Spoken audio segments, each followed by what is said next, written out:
Hello everyone, welcome to another monthly Patreon voted review where the patrons select the game. And this month's selection is Akai Katana, a long requested title to be covered on this channel, and I think an overlooked entry in Cave's library. We often talk about stuff like Donanpachi, Ketsui, Mushihime-sama, even Death Smiles, but we don't really discuss Akai Katana all that often, so I'm hoping with this review I can help introduce it to a lot more players out there because it is a truly awesome game. So a bit of a history on Akai Katana. It was released in 2010. It is actually the second to last arcade game that Cave ever made. So they released SDOJ in 2012, and then you have Akai Katana in 2010. And I guess you could consider Akai Katana to be a light sequel or spiritual but not religious sequel to Pro Gear, a game that tends to get a lot more attention, probably because Pro Gear was published by Capcom. And so it's often showing up in stuff like Capcom collections and those types of things. So people talk about Pro Gear a lot more because of that. But in terms of gameplay and quality, I do think Akai Katana definitely deserves just as much attention. And so let's begin by talking about the PCB a bit, because this is pretty interesting. So the PCB came to arcades in 2010, but it was also released with two rare variants, red and white versions. And these variants were sold, as I understand, sort of directly to collectors, because they weren't meant to be played in the arcade. Instead, they were meant to be played at home by collectors, which is pretty crazy, and maybe this was an avenue for making money that Cave wanted to explore. So I don't believe the ROMs for these variants have been dumped. I wasn't able to come across them personally. So if you're interested in, I guess, hunting down rare versions of Akai Katana, just wanted to bring you to your attention that these rare versions of the PCBs exist. Unfortunately, these versions are not represented on the Xbox 360 port, which has its own arrange modes, which we'll talk about. But before we get into the Xbox 360 port, there is a bit of an elephant in the room that I think I sort of have to talk about as a reviewer, which is whenever I cover these Xbox 360 ports, especially of these later Cave games like Pink Sweets, now like Akai Katana, what I tend to do is I tend to discuss how the games play and run on the Xbox 360, but I also talk about how the games play and run on MAME. And the reason for that is because for 99.9% of my audience, you all are not going to be able to play these games in the arcade. You're not in Japan. That's just not going to happen. And so the two ways you're going to be able to experience these games is either on the Xbox 360, and we talk about how the Xbox 360 version compares to the arcade game, and then also on MAME and how the game runs on MAME. Unfortunately, there is a bit of a complication when it comes to playing Akai Katana on MAME. So unlike SDOJ, which was recently released on MAME, the ROM finally came out, Akai Katana has been available to play on MAME for a very long time. I remember playing it years ago on MAME just for the hell of it.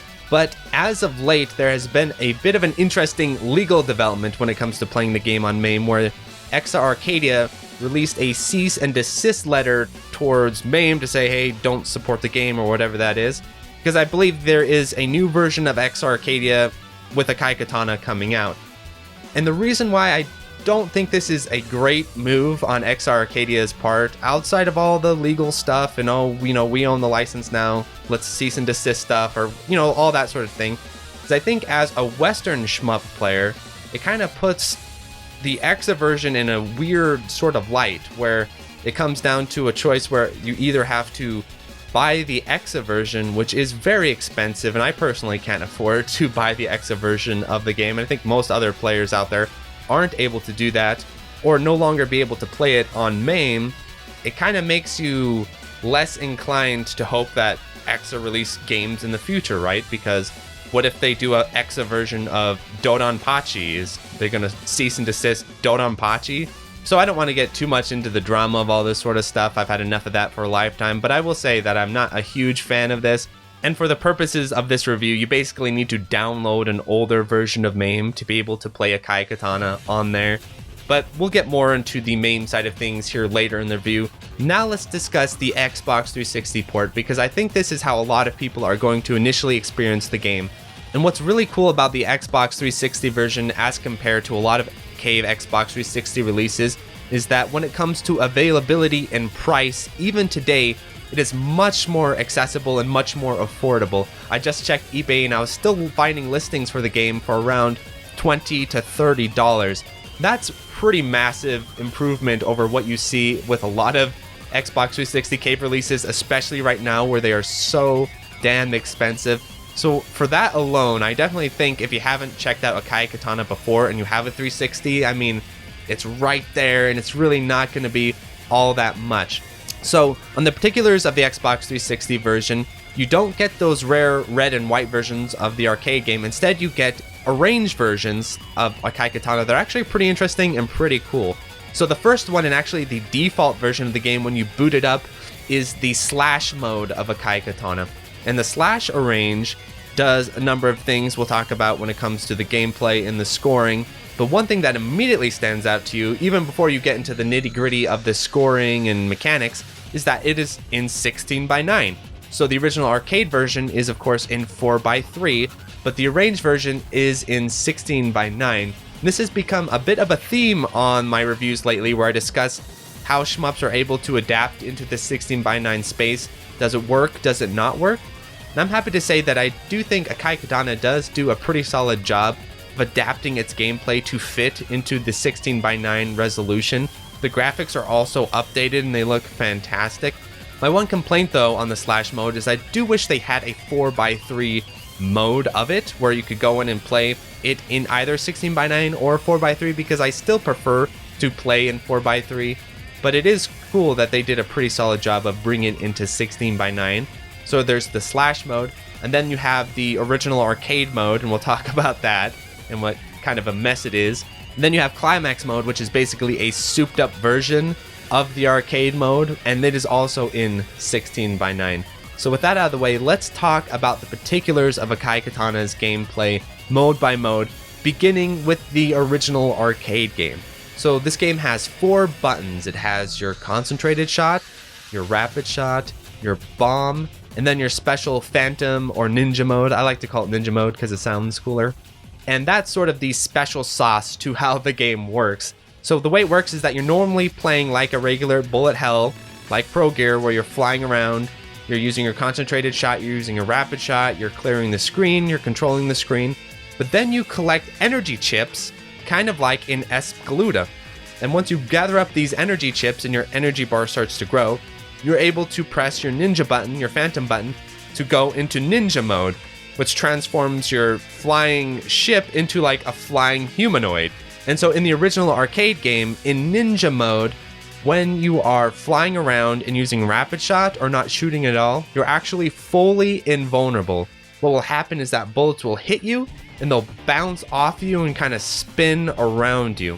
However, when you go to use your concentrated shot, your laser, which is much more damaging and much more important when it comes to getting score and killing things, then you become vulnerable to getting hit once again.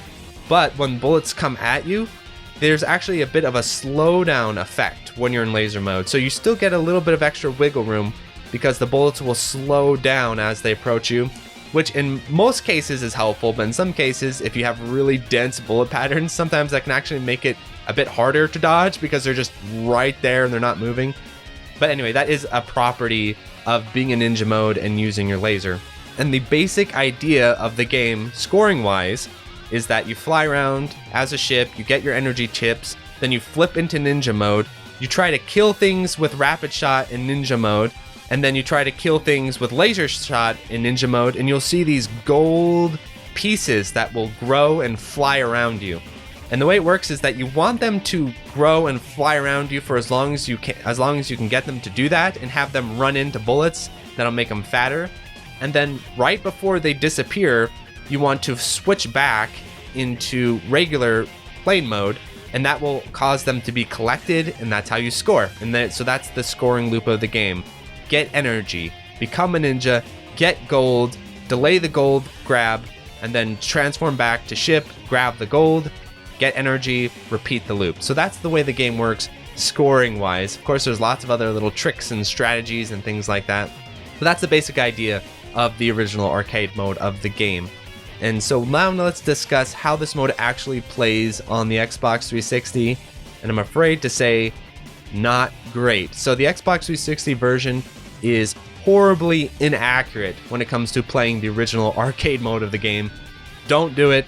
I mean, if you want to, you can, but as far as playing the original arcade mode of the game, I definitely would recommend playing it on MAME and playing it with the correct MAME settings, rather than trying to play it on the 360, because the 360 mode is complete hell. And the reason for that is, one, the input lag on the 360 version is unfortunately pretty high, 4.5 frames the last time I checked it.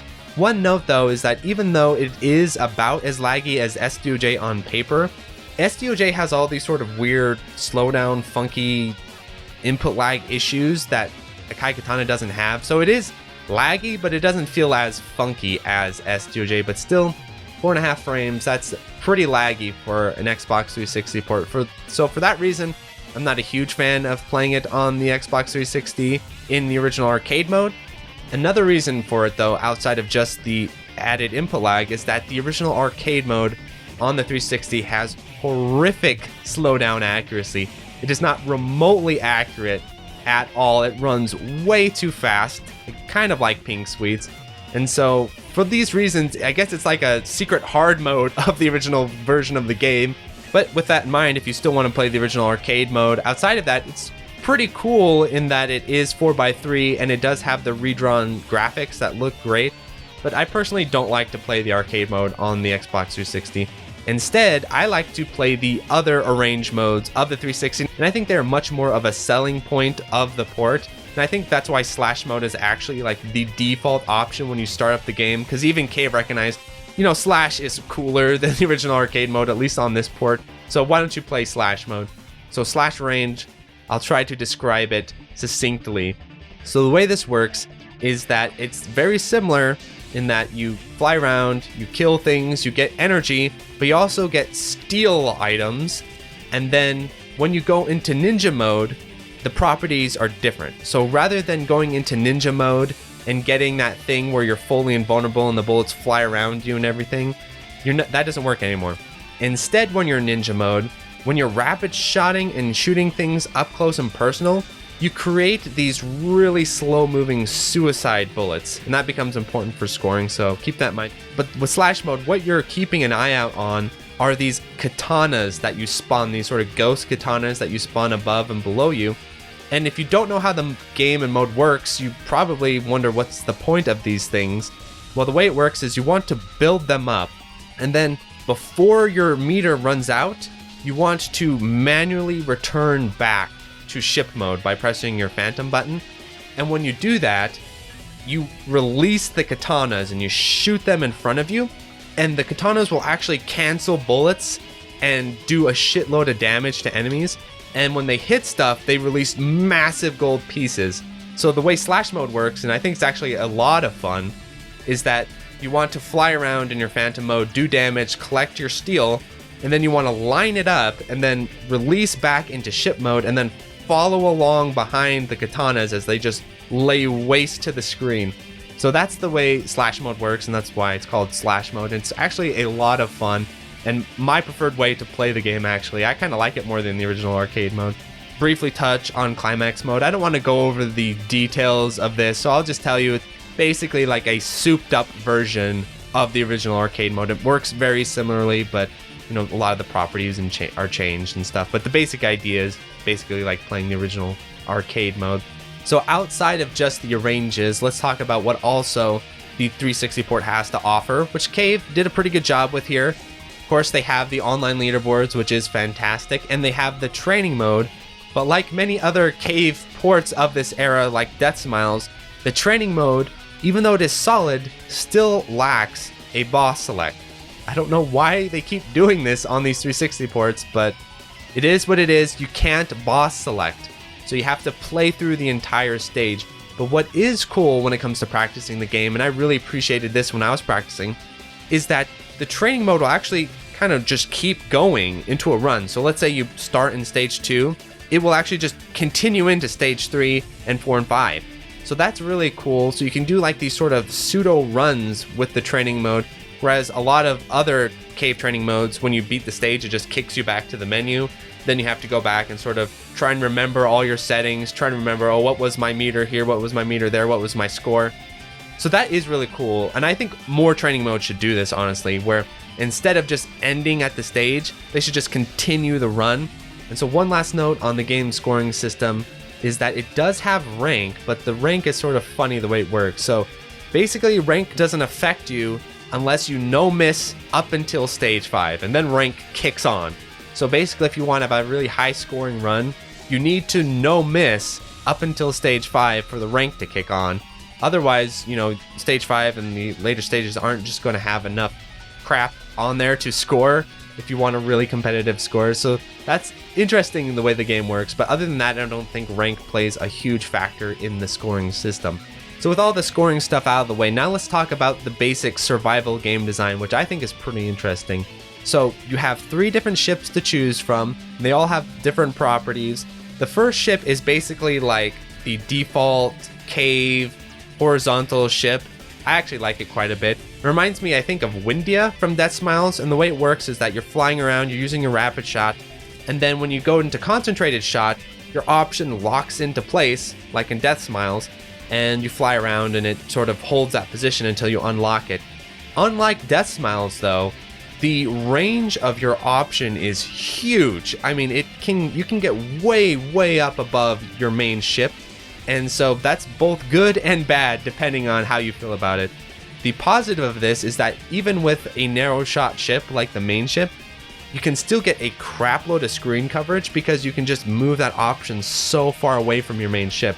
But then the negative of this is that option is very difficult to control, and it can get out of position in a lot of ugly situations where you're like trapped down at the bottom and there's all these enemies up above you, but your stupid option is like stuck below you and you can't get it up there. And so then you just have to bomb and try and work your way out of the situation. And so personally speaking, if I were to have a choice, I actually wish the option system was a little bit more like Death Smiles, where yes, you can move it around you, but it had a closer radius to your ship. I think the Pro Gear system, where it's so loosey-goosey, in certain situations can be really cool, but for general feel, I think it feels a little bit funky. And then the second ship type is definitely the easiest ship type to play, and maybe my favorite, I'm not sure. I go back and forth between type 1 and 2. And what it does, it has a homing option. So you don't even have to worry about managing that thing. It just does its thing. It flies around, automatically targets and homes in on things, which makes basic survival gameplay with that ship much easier, especially in the later stages. So if you're first picking up the game and you're having trouble with screen control and screen coverage, not to worry, just play type 2. The homing option will do the work for you. And it is a pretty cool ship. I would recommend that for people first picking up the game. And then the third ship type is interesting because I get the feeling that it is one of those highly scoring ship types. I'll have to show on here the world records and we can see. But the way it works is it has this massive, rapid, regular shot. And so screen coverage with this thing in non-concentrated fire is actually pretty simple because it's so huge. It's like C-type in Donanpachi. However, what's interesting is that when you go into your concentrated shot, yes, your movement is really slow, but also you have this tiny little attack radius. You got like this stubby laser. It's not a fully grown laser.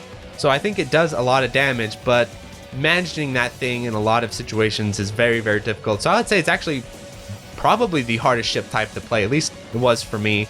And so my recommendation is maybe start with type B and then type A and then leave type C for when you're really knowing what you're doing and you really understand the routes and what you need to do. So now let's end by talking about playing this game on MAME. So like I was saying, you can't really play this game on the current version of MAME because it's been cease and desisted, but there's been a billion versions of MAME before that where you can, so maybe go back a year or so and get a year old version of MAME. That's what I did.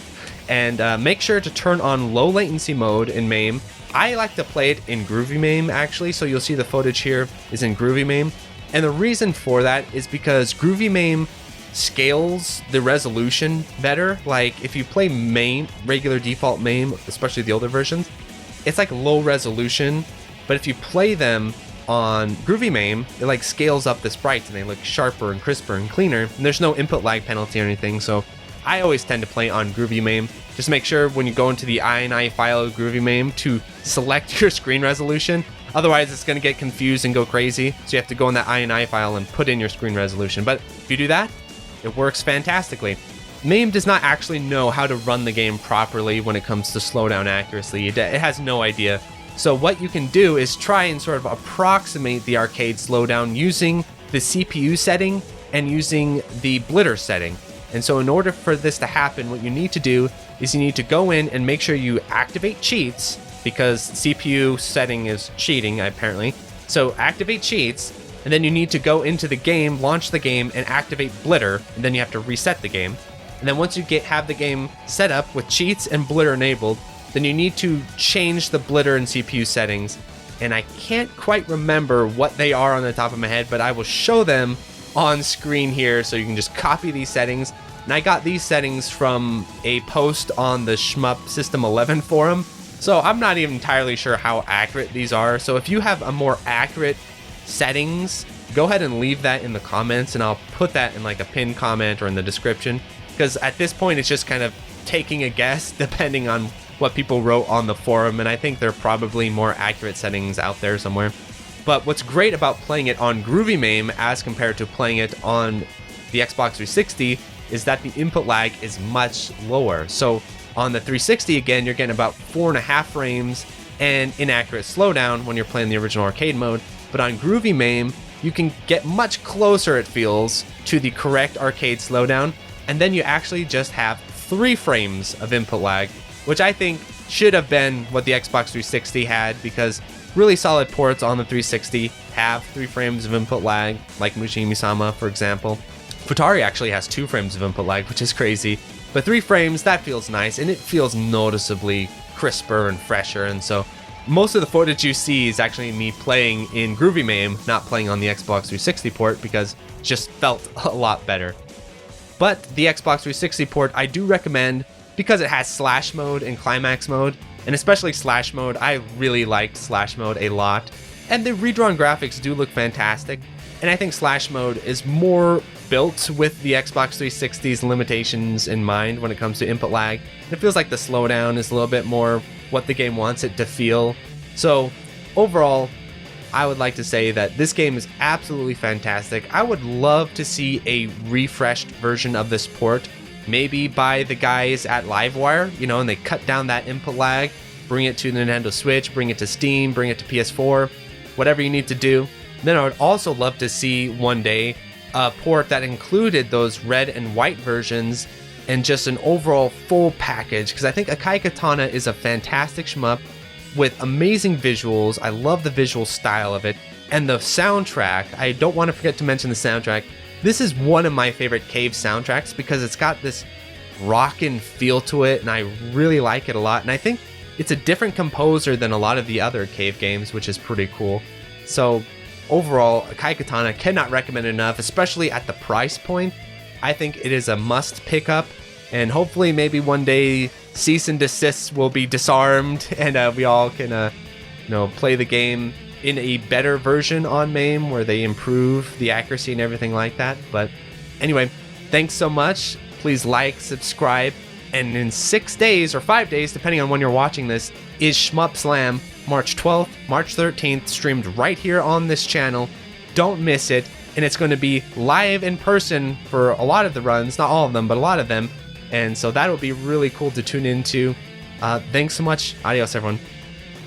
So thank you to the $5 patrons: 100, Dingo, Another Joe, Anthony A, Anthony Iodice, Aaron Solis, Asa Davis, Ben, Borgie22, Brian Shiver, Chris Yusufovich, Chronic Burnout 3, Cook Some Soup, Corey Mark, Des Audio, Darren Griffin, Delta Tango 6, Disco Staslaya, DJ420 Praise It, Eric H, FCK, Full Set, Retro Schmupper, Hausu, Kiwi, JLab, JB RPG, Jim Knockham, Joe Angelo, John Kelly, Jolts, Gameboy Guru, K, K2, Kikoman 589, Larridge, Malaise, Mark Toms, Maz, Megadeth 859, Minong, Mechalin, Michelle Y, Queen Charlene, Nathaniel Davis, and Electron, Neon Dagger Games, Okla Kugels, Philip Mason, Portal 63, Radocat, Raul, Realskeen, Riff Mason, Rolf015, Scanline City, Seesaw STG, 7 Overdose, Shane Sinjensky, Shmup Junkie, SLW, The Boot Rex, The Real Ikuzo, The Dirty Screech, The Old Bensta, TRM, Sugumo, Plasmo, Twilight EX, Utakaya. Thanks so much.